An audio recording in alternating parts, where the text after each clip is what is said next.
Ni moja kati ya mchezo wa kibabe sana, mchezo wa kukatana shoka, mchezo kwa meza kukutanisha vigogo wa timu mbili tofauti kutokea kwenye uwanja wa New Amani Complex visiwani Zanzibar, na hii ni ngao ya jamii kwa mwaka 2026, ufunguzi wa ligi kuu soka ya Tanzania bara leo hii kati ya Yanga Sports Club dhidi ya Simba Sports Club. Ni moja kati ya mechi ambazo tulikuwa tunazishuhudia zenye ushindani mkubwa sana. Hii ni Kariakoo Derby ambayo ikiwa inafanyika kwenye uwanja wa New Amani Complex visiwani Zanzibar.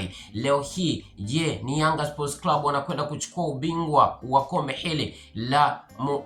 hili la ngao ya jamii, au ni Simba Sports Club wanakwenda kuchukua ubingwa wa kombe hili la ngao ya jamii? Basi tunasubiria hasa mara baada ya dakika 90 kuweza kutamatika za mchezo huu, tutashuhudia mbabe ni nani, kama ni Yanga Sports Club au ni Simba Sports Club. Lakini tukitazama kwa ushindani wa pande zote mbili, ambapo kwa upande wa Yanga Sports Club wakiwa na wachezaji wapya na wenye ushindani, na hivyo basi tunategemea kushuhudia matokeo yaliyo mazuri zaidi, na hivyo basi tunaamini kwamba kila kilicho bora tutakishuhudia hasa kwa upande wa Yanga Sports Club. Na hivyo ni kwa Simba Sports Club tunashuhudia ushindani ambapo wakiwa wamesajili wachezaji wapya, na ukitazama vikosi havijabadilika sana, lakini leo hii tunaamini kwamba kuna wale wachezaji wanaoaminika na kupewa majukumu makubwa ya kuweza kufanikiwa kuzipambania timu zao. Basi tusubirie hasa kwa upande wa Simba na Yanga, tutaamini kwamba kila timu itapambana kivyake. Nini hasa maoni yako kuhusiana na mechi ya leo? Je, ni timu gani itakwenda kuchukua